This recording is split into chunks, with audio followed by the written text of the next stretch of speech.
The dangerous rescue mission took American commandos deep inside Iran, with US forces reportedly bombing Iranian convoys to keep them away from the missing colonel.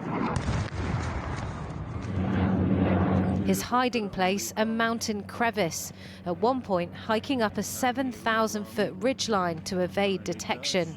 It was a two-day life-or-death race between US and Iranian forces. "We got him," Trump posted in the early hours of Sunday, saying the colonel sustained injuries but will be just fine, and no Americans were killed or wounded in the operation. Later posting the missing officer was seriously wounded. As day broke, smouldering wreckage, said to be an American plane and helicopter, lay scattered across the Iranian desert. Iran's military claimed they destroyed 2 Black Hawk helicopters and 2 military transport planes. The US says it had to destroy at least 1 aircraft because it malfunctioned. When the F-15 fighter jet was shot down on Friday, the other airman was rescued quickly, but his weapons systems officer was missing in action. To buy time, US reports say the CIA spread a rumor he'd already been found. The US is claiming victory, but so is Iran. The so-called rescue operation by the US Army, which was planned to rescue its downed aircraft pilot at an abandoned airport in southern Isfahan, ended in complete failure. Today, Iranian drones targeted energy facilities across the Gulf, hitting state energy complexes, power and desalination plants in Kuwait, an oil facility in Bahrain and a petrochemical plant in Abu Dhabi. This a day after Israel targeted Iran's largest petrochemical complex. It is mutually hurting on both sides, but not hurting enough for them to decide that they would have to get to the negotiating table and compromise. There are messages that are still being conveyed by the mediators, but I still don't see sufficient political will and flexibility on both sides to bring them to the finish line and get to some sort of a ceasefire. Trump has given until Monday to reopen the Strait of Hormuz, or he'll attack Iran's critical infrastructure. Early Sunday, deploying his distinct brand of diplomacy with a new message and yet another deadline.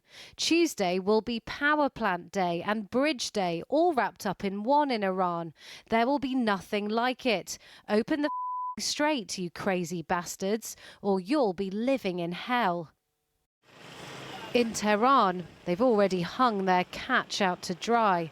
The strait will stay closed, this billboard reads. With the latest then from the Middle East, let's cross over to Harry Fawcett, who's live in Tel Aviv for us tonight. Harry. Well, Kieran, there have been more attacks on Israel from Iran today. One destroying a residential building, a ballistic missile strike in Haifa. One elderly man seriously injured, 4 people still missing, rescue crews trying to find them. Israel also striking repeatedly into Lebanon, in the heart of Beirut, 4 people killed there. Israel killing 7 people in southern Beirut as well, including a 4-year-old child, according to the health ministry. But the news here, as it is everywhere, dominated by this latest countdown imposed by Donald Trump. He has, in the last few hours, been giving more telephone interviews to US journalists, talking about blowing up the entire country if Iran does not come to terms. Now, so far, there are no signs yet of Iran being willing to come to terms. So that leaves potentially Donald Trump with the choice either of carrying through, committing the United States of America to this massive strike on civilian infrastructure, which would widely be seen as contrary to international law, or performing a U-turn, a climb down, undermining his and US credibility. Now, he has in the past managed to shrug his way out of these kind of self-imposed straitjackets. Perhaps he could put things off again for a period of time. Perhaps he could redefine what it means to reopen the Strait of Hormuz. But so many people here are waiting for this critical choice from the President of the United States, one which will have who knows what consequences for the global economy, for this region, for the people of Iran. Thanks, Harry. Well, I've been speaking from Washington, D.C. with the Middle East analyst and author Aaron David Miller. He worked at the U.S. State Department under 5 presidents. I asked him what he made of President Trump's latest threat. So I've no doubt the president, energized by the rescue now of two American pilots, the latter one apparently in an extraordinarily brilliant special ops operation involving hundreds of Americans. I think it's energized him to continue to believe that he can alter Iranian risk perception by a continuing pummeling and massive strikes. And at the same time, the downing of several American aircraft and the damaging of others has energized the Iranians to believe that they're winning. But just this expletive-laden threat that Donald Trump has made, I mean, is Iran any more likely to do what President Trump wants because he started swearing at them? Look, I worked for administrations Jimmy Carter to Bush 43. No president has ever publicly posted and talked in the sorts of crude and perverse language that this president uses. It's a function of one undeniable reality, that the ultimate decision maker, the ultimate strategist, is a man who has no sense of moral self-governance and who is driven largely by power, money, and glory, and now by rage. I think that he is caught in a set of circumstances that he cannot find a way out of. But he's threatened this almighty escalation, some people may say, potential war crimes, by Tuesday, if he doesn't get his way. Is this deadline real this time?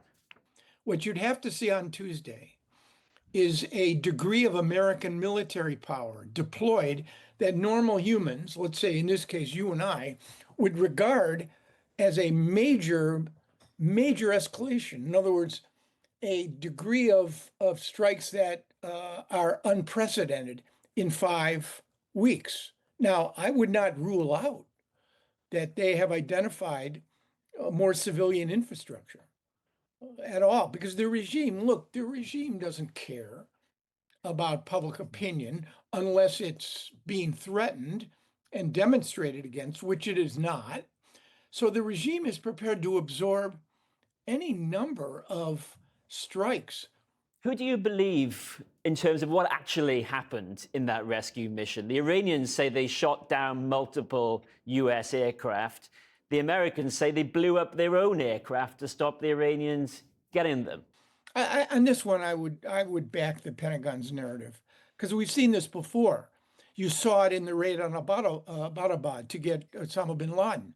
One helicopter had mechanical difficulties, and the SEAL team blew it up. I have no doubt that narrative is more accurate than the Iranian narrative. But remember, you've had two fighter jets, an A-10 and the F-15 Eagle, shot down when you have an American president and American Secretary of Defense claiming that the U.S. owned the skies. That is a boost for Iranian self-confidence. Aaron David Miller, thank you ever so much. Thanks so much for having me.